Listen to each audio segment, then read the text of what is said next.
Hi, everybody. I'm Pratibha Agarwal. I'm an immigration attorney. I'm based right outside of Washington, D.C. in Arlington, Virginia. Our clients, however, are all throughout the United States. So no matter where in the U.S. you are located, maybe even outside the U.S., we can help you with your immigration case.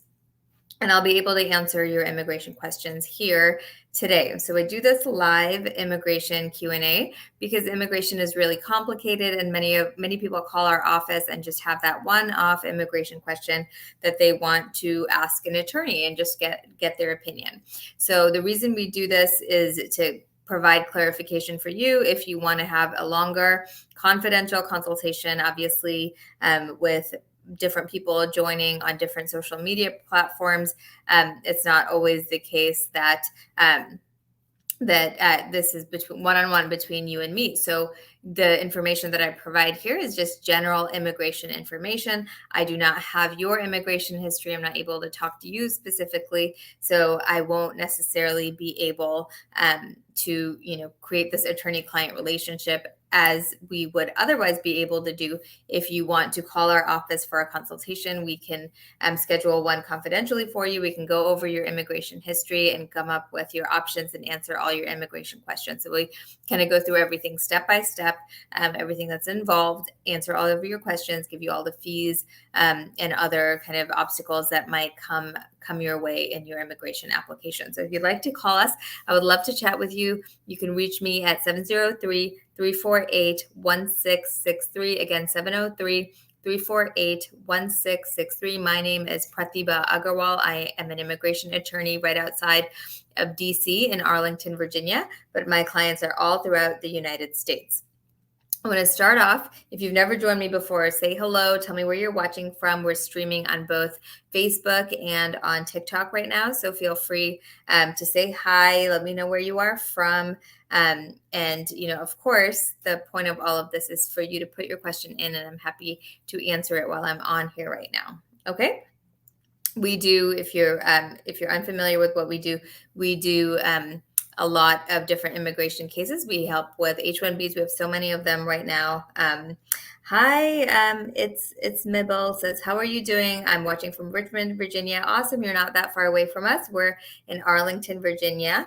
So if you want us to answer, if you want to come and visit us, you're more than welcome to. Hi, Mason. I see your question. I'll get to it in just a second. More people from Richmond. That's awesome. Thank you for watching, guys. And, Arlington is not very far away from Richmond. Be happy to meet with you if you actually want to have a more in-depth conversation about your immigration history. Wow, lots of Richmond. While I'm talking here about our question of the day, feel free to type your question in. I'm happy to answer it for you. If you are unfamiliar with me, I'm an immigration attorney. My name is Pratibha Agarwal. I'm based right outside of DC in Arlington, Virginia. Our clients are all throughout the United States. We work with so many different types of immigration cases. We do H-1Bs, we do employment-based green cards, family-based green cards, investment-based green cards. We do a lot of different work visas, H-1Bs, extraordinary ability visas, e-visas for investors as well. But also our big thing is humanitarian cases. So we help victims of abuse, victims of crime, victims of trafficking, asylum as well. So if you have questions, you want to ask us here, I'm happy to do my best to answer it. If you want a more in-depth confidential consultation, please call our office to schedule 703-348-1663. If you are streaming, if you're watching me on Facebook, or if you can join us on Facebook, our company page on Facebook has a link with a way for you to schedule a consultation on your own.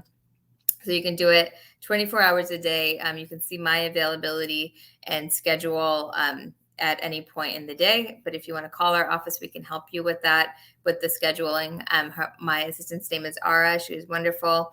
And some of you may have already spoken with her, but she can help you schedule a consultation if you want to reach out to us during our business hours, which is 8 a.m. to 5 p.m. Eastern time. Okay, that's 8 a.m. to 5 p.m. Eastern time. All right, great. I love this question here. I got to answer it. Um, Jay Chirera is asking, will you do an immigration podcast? This is sort of kind of what an immigration podcast is. I mean, I think we could definitely create a podcast, but this is essentially, me answering your questions. But yeah, an immigration podcast would be really cool. So thanks for asking. That's something maybe we'll consider down the road, just on immigration updates, because there's updates kind of all the time. Right. Okay. So here's the question of the day. If my U visa gets denied, right? If my U visa gets denied, will I get deported? Right? What will happen if my U visa gets denied?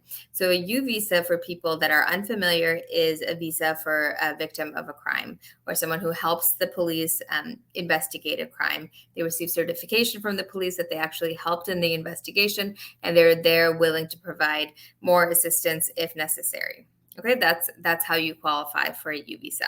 So let's say you apply and then ultimately it gets denied for one reason or another. What will happen? What happens is that you end up in the same status that you had before. So if you never had any status, you won't have status again. Will you get put in removal proceedings? That's what some people want to know. No, at this time, you're not considered a removal priority. So if you think you might qualify for a U visa, it might be worth taking that risk, because right now that is not considered a removal priority. You won't be deported just because you applied for a U visa. If you don't have status, for example, and you are out and about and something happens and you do get caught and you're at risk for deportation, then you will. But that would happen even, without a U visa, without a U visa denial. So if you do qualify for a U visa, I would suggest, talking to us. Call us for a consultation. We can assess the strength of your case and we can move forward there. Okay, give us a call at 703-348-1663. Again, 703-348-1663. Happy to schedule a consultation for you and we can assess the strength of your case. All right. Okay, so I have a couple of questions here. I want to answer them, and we have a few more that we want to get to. All right. So I have, hi, Amy. Thank you for those beautiful sunflowers. All right. We have our Richmond viewers watching. Mason says, do you think mass immigration from other countries is affecting the quality of public schools? What an interesting question. No, actually, immigrants pay a lot of taxes. I don't think it impacts the quality of public schools. I think what impacts the quality of public schools and things that are scary currently in public schools are mass shootings. That's what I think. All right. I have Saeed Amir is saying, is it okay to reschedule a Stokes interview?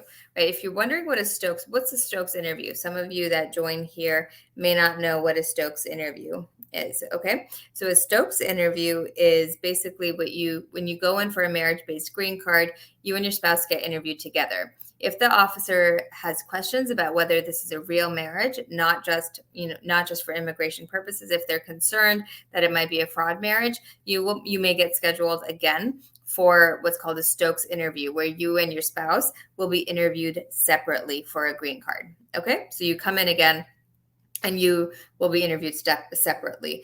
I do not think that it's a bad thing to reschedule, right? Right now, everybody's rescheduling for different reasons. COVID exposure being one of the most common reasons, right? So if you think you have COVID or you think you were exposed to COVID, reschedules are happening all the time now. And I do not think it's bad to reschedule if, it impacts your schedule, or if, both spouses aren't able to go. I think it's totally okay. It does not impact the merits of your case. So if you need to reschedule. You don't really even need to give like a crazy reason to reschedule. You don't have to get into all the detail. Just give a general call, the customer service number, and give a general reason. And, usually it's approved.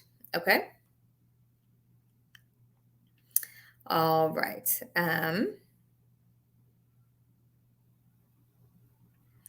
Sonu Sunny is saying, my VAWA is approved. Congratulations. And USCIS approved my advanced parole, but I have a final removal order from the BIA.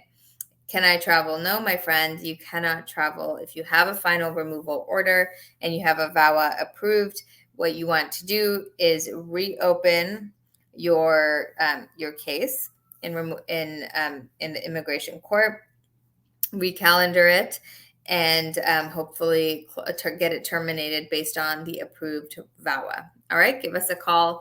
Do not travel if you've been in removal proceedings. I would suggest you do not travel if you've been in removal proceedings. Okay, you can reach us for a consultation at 703-348-1663. Again, that's 703-348-1663. Saeed Amir is saying, any advice for a Stokes interview, right? Any advice for a Stokes interview? Again, a Stokes interview, if you just joined me, a Stokes interview is an interview where you and your spouse are separated at the green card interview. So essentially, you've had one interview where you're together. The officer is suspecting fraud, so they want to separate you and ask you the same questions to make sure that your answers are consistent. Okay, so what I would do, my advice for the Stokes interview is be honest, right? If you don't remember something, say I don't remember, right? Don't make something up. Don't make something up because you think the officer wants to hear it. I see this all the time when I do interview prep with my clients. They're so honest, and there's no reason they should be denied, right? But they feel like the officer wants to hear something, so they want to just say that answer, even if it might not be true. So just know in the Stokes interview, you and your spouse are not together there, right? You're separate. So the only way your answers can be consistent is if you're being truthful. So be truthful. Don't get married just for immigration. Be truthful, be in a real marriage, and then you should have zero problems with the Stokes interview. What I would suggest for any marriage-based green card interview, know some dates. Know the dates that you got married, know each other's birthday, know kind of generally when you met, right? Or the general time frame of when you met, when you started dating, when you got married, when you got engaged. Maybe not the exact date, because I think it's hard to remember for everybody the date that you got engaged, but your wedding anniversary, your spouse's birthday, all of those things are fair game, and you should make an effort to remember those things just in life, not necessarily just for your green card interview, but just in life. You want to know your anniversary and you want to know your spouse's birthday. Okay. The other things I would suggest is knowing your spouse's parents' name, how many siblings they have, their siblings' names, where everybody lives, trying to remember when you last met their family, right? So all of those things would be helpful as well. Okay, I hope that is helpful to you. So many questions here. Hold on a second. Let me get through them all. Okay. Ryan says, hi, good night. Hi, good night. Aside the mayor says, can I travel outside of the U.S. while rescheduling a Stokes interview? I think that should be okay, right? I think that should be okay, assuming you don't have any other issues. Excuse me, right? Assuming you don't have any other issues, I would think that's okay. Make sure your interview is confirmed and make sure that you're back in the U.S. Make sure you're back in the U.S. for the interview. But also remember, your advanced parole, your travel authorization should be valid when you're traveling outside the U.S. Okay? Freddie says, I applied for my wife's, it says 161 3 years ago. How long did they take to respond back? So I'm guessing your wife's I-130 is what you're talking about. I-161 is not a thing. So if you applied for your wife's green card, it should not take that long, right? An I-130 would be approved usually in about a year, maybe a year and a half if you have some vast delays. But for the most part, an I-130 application for a green card is an I-130 petition, is approved usually within less than a year. All right. So if something is happening, you should call customer service. If your case has been transferred over to the National Visa Center, you want to contact them, see what's going on with your case, see where it is and what the general time frame is, and they should be able to help you with that. All right. Omesh says, hi, how are you doing? I'm doing well. Thank you. Sunny says, I have a pending motion with the BIA since 2019 and no response from them. What should I do? I would wait. To be honest, I would wait to get a response. 2019 is, not, it's a long time, but not crazy, crazy long. The other option you have is to sue the BIA. You can sue them. You're essentially suing the Department of Justice at that point. You can sue them in federal court, and the lawsuit would be based on the fact that they're not making a decision within a reasonable amount of time, right? So you can write to the BIA and see what's going on. But essentially, it's not as easy as contacting USCIS, but you can always sue them. I don't know if you want to go there at this point, but what you would be doing is forcing a decision on your case, not necessarily based on the merits. You're just forcing a decision based on the fact that they're taking a really long time, and what you're claiming would be an unreasonable amount of time. Okay.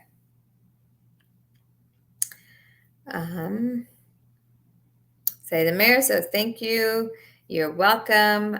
You're welcome. Here's another question: is how long does USCIS take to run their background checks? Right? How long does USCIS take to run their background checks? Basically, let me go over a little bit about what that entails. So background checks, most of the time for your applications, you will be fingerprinted. So you'll go in for about 20 minutes or so. You'll take your ID and you'll be fingerprinted, and the government will run your biometrics. So they want to make sure that you don't have a removal order. They want to make sure that you don't have open criminal cases or criminal cases that might impact your ability to get some kind of immigration benefit. So that process usually takes about 20 minutes when you go in, you give your ID, and you go through the steps to have your biometrics taken. Okay. They will run that report usually in about a month. I see results in about a month, meaning we don't actually see the results, but if there's an issue, they'll contact us and let us know if they want more information. If you have some kind of criminal check comes up and they want more information on what happened, you will usually hear from them in about a month. If not, usually we see work authorization, travel authorization a month after biometrics if you're doing a green card application. Okay. We also, just as part of our process for many applications, if it's a humanitarian application, we also run fingerprints. We do a background check for all of our VAWA, T's, and U's, and we submit the report as part of our application to show that you're of good moral character. Okay. So, usually it doesn't take that long. We have some more questions here. Thanks, guys. We have another question that I wanted to bring up here is, what happens if you don't pass a green card interview? What happens if you don't pass a green card interview? So it's very, if you go to the green card interview, right? Let's say it's a marriage-based green card. You go to the green card interview, you might just get denied if they don't think you have enough evidence and they want you to provide more evidence. If they suspect fraud, there's a fraud unit, and it is possible for you to get reported to immigration court. But if most people with real marriages don't, and there's no fraud, you don't have anything to worry about, right? The people who get married just for immigration, they're the ones that have something to worry about, right? So don't get married just for immigration. Have a real marriage, right? Don't apply for immigration with fraudulent marriages. We've had so many clients come to us and tell us, I entered into this marriage, I divorced my wife, but it's not a real divorce, and then I married this coworker who's going to help me with the green card. I can't help you, my friends. Like, I cannot help you if you entered into a fraudulent marriage. Okay, there's nothing we can do for you, right? Because basically you are trying to defraud the government, and of course we can't help you with that. Okay. All right, here's a question. Freddie says, I think I'm okay. Something about, I don't see the first part of your question, Freddie, but I see something about an I-601A application for provisional waiver. Let me see if, okay, sorry.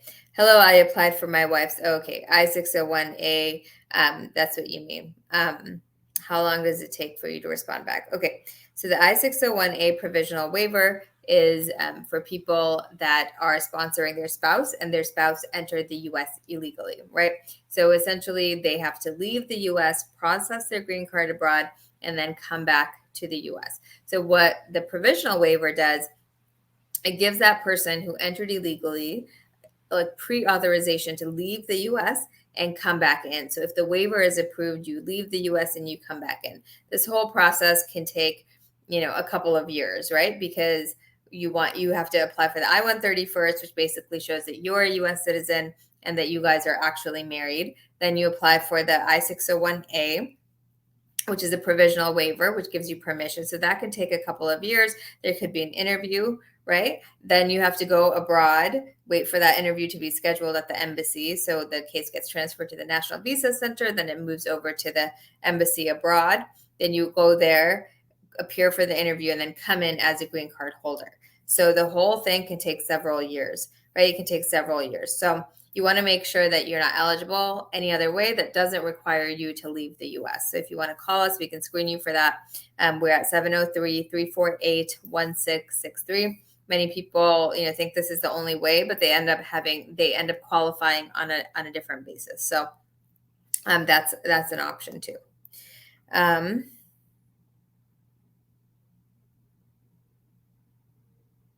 It's taking them a year and 4 months to renew my 10-year green card. Is that common? Yep. It's taking a very long time. So if you check the processing times, you can go online and check processing times for your different forms. So for your form, it's called the Form I-90. You can go online, check the processing times. I think it's taking over a year. It should be fairly soon, though, that you get your new green card. So I wouldn't really worry about it at this point. I wouldn't worry about it, but it's fairly common that it takes over a year to process something like this. Good luck. Keep us posted if we can help. All right. I think we got all of the questions that I see today. If I missed yours, I'm sorry. I will be back on tomorrow. If you want to give us a call for a confidential consultation, please do so. We are doing them by phone or by Zoom and in person as well. If you want to come all the way to Arlington, Virginia, I'm happy to see you. If some people travel near and far to come and see us, I'm happy to see you for a consultation in person in Arlington. Or if you don't want to travel, schedule it and I will see you on Zoom, which will be a lot like this, or by phone. You can reach me at 703-348-1663. Again, 703-348-1663. Or you can log on to our Facebook page and schedule on your own. So there's a link on that page where you can fill out the form and make the payment. And I will see you. It'll automatically send you a link, and I will see you for a consultation whenever you, at whichever time you choose. And I think that is it. That is it. If you have friends that have immigration questions, please share this page with them. If you don't already like us or follow us on TikTok or Facebook, please do that. We're at Agarwal Immigration. You'll be notified at that point every time we go live. So make sure you share this with others that might have immigration questions, that you like us on Facebook and on TikTok, where I stream live to answer your questions. Have a wonderful week. I'll see you soon, but have a wonderful evening. I'll likely be on tomorrow. If you want to call us, please do 703-348-1663. Thank you so much. See you soon. Bye.